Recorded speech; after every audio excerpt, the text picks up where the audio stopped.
Hi Ramanand. In this episode, we want to talk about the book Switch by the Heath Brothers. So, what was your main takeaway from the book? Was there any framework that you picked up from it? Hi, Harish. Yeah, Switch has a great framework. It's a 9-part framework across 3 segments.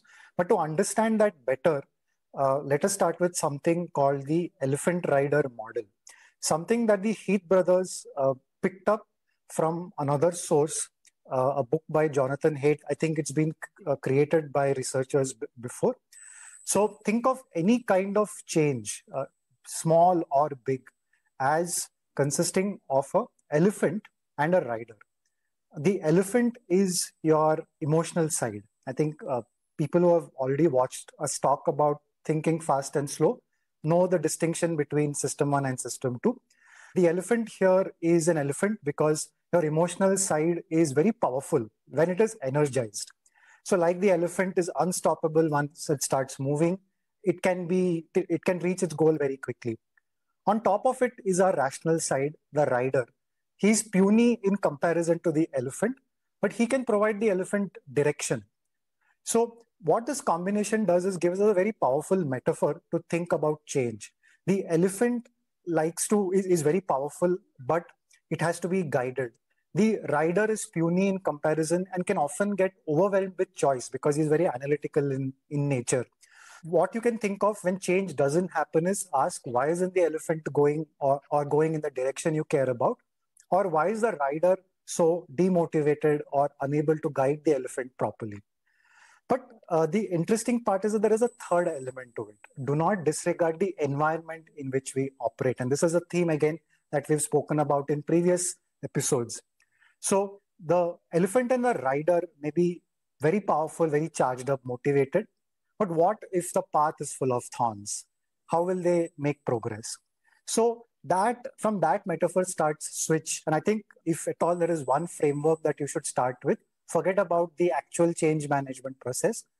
Think of your situation as the elephant rider and path model.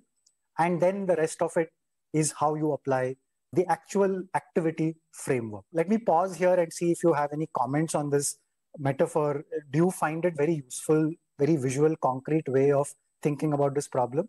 Yeah, I think this is very concrete. When you were speaking, I could actually visualize an elephant and the rider and the path walking through some jungle or fields in Assam for that matter. And I think the point about the environment is very important. I think the elephant and the rider, the whole concept has been talked about in religious mythological texts as well. I think there's some reference in Buddhism, if I'm not wrong. But the whole idea of the environment is very powerful. And do you think this works in the context of both personal change as well as for teams or in organizations? Absolutely. I think we have seen the framework of these 9 ideas apply in all kinds of situations. It could be for yourself, it could be you trying to help someone in your family, or it could be you as a leader who's trying to take this entire team through a sort of a change management journey. It's very useful because this idea that we are emotional is something that applies not just to ourselves, but it applies to anywhere where humans are involved. And since teams are built of humans, we need to take all these 3 aspects into consideration. So just to develop the idea further, the rest of the book or Switches framework is how you can get the elephant moving in the right direction. How can you get the rider to overcome his paralysis of decision making? And how can you shape the path? I think these are the 3 components that build on this metaphor. So there is one idea that I'd like to quickly talk about. Something that is not that intuitive. So some of the other aspects in the framework, like building habits or making a change very concrete, is something that I think a lot of people would have probably guessed themselves. But one idea called following the bright spots is something that I think we've tried to consciously bring into our work as well. The idea is that can you look there is some kind of change that you have in mind. Sometimes beneath under the radar, there are already people behaving the way that you want to behave. So you might be wanting to pick up an exercise habit, or you might be saying, I want my team to read more. But you could always find examples of people doing this. So following the bright spots means you go and ask them, you go talk to them, you go and observe them and try to find out how is it that they're doing this without all this change management framework and nudging and pushing and incentives. They're already doing it. So what got them to do it? What can we learn from? What can we almost copy from them? So once you look at this model and you say, how can you get it moving in the right direction? How can you overcome lack of motivation? How can you shape your path? Simple ideas like this are almost practical, on the ground kind of ideas that you can use to change the way you do your nutrition, do your reading. You can also use the same thing for getting your team to be healthy, both in the sense of physical well-being as well as, say, curiosity diet, like we always spoken about. Great. Any concrete examples of how we have actually used this framework in any of our engagements or work for our clients? I'll take two examples. One comes from our work on building innovation culture. So some of the engagements that we get into are about creating the right sort of a culture that keeps an organization future relevant. You have companies running programs around innovation. You have hackathons, you have patenting programs. Usually it starts with some extremely energetic people who are willing to spend their weekends doing something like this. That is the first wave of early adopters for any kind of program. You didn't need to offer them a program like this. They will innovate even if you ask them not to. But that's the bright spots, right? So now the idea is the next level. How do you get more people come into this, and how can you expand the group? We've looked at a switch framework to ask who are the bright spots? What can we learn from them? How are they managing their time? What is their motivation and incentive? So that is the rider. In terms of the elephant, can we make their stories, their accomplishments more visual, more concrete, and use that to get more people involved? Finally, in terms of shaping the path, what are the obstacles that someone would face when trying to join an innovation program?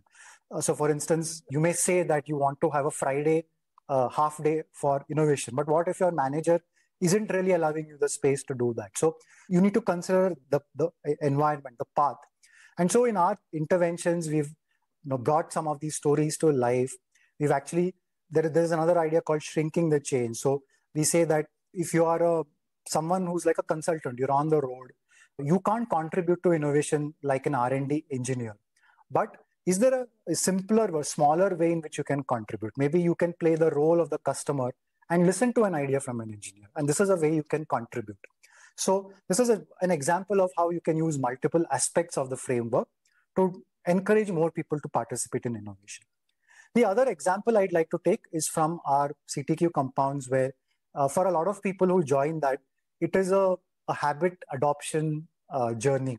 And what we have done is make it easy for them to start a new habit, like reading, for instance. Again, to take the same example of shrinking the change, instead of asking you to read for half an hour or read a chapter, we say, we'll give you a short article. Why don't you start with that? Great. Can you also give me some context and roles/people who will find these concepts very useful? So most people who are followers of Choose to Think, I think we can divide them into two groups. One is decision makers who are the rider or the general, who have lots of these elephants and riders under them, and they have a certain vision in mind, and they want everyone to contribute to that. So that's, if you find yourself in that general sort of mode and you want to reorient your troops, you will find something like this very useful. It's a very practical change management framework. So it could be to create an innovation culture. It could be getting more people to contribute to curiosity within the organization. It could also be something like in recent times, we have this loss of this water cooler sort of environment. And therefore, everyone is working remotely, and you want to start a new sort of a behavior, which is to get people to come to these designated fun events that you have. But you can't really impose this on people. So this is a classic sort of elephant rider path sort of a combination, and you could use it in that kind of a context as well. The second is that you are, as many of our listeners are, someone who's taking charge of their own career, their own future relevance, and you want to change something about yourself, or you want to change something about your peers.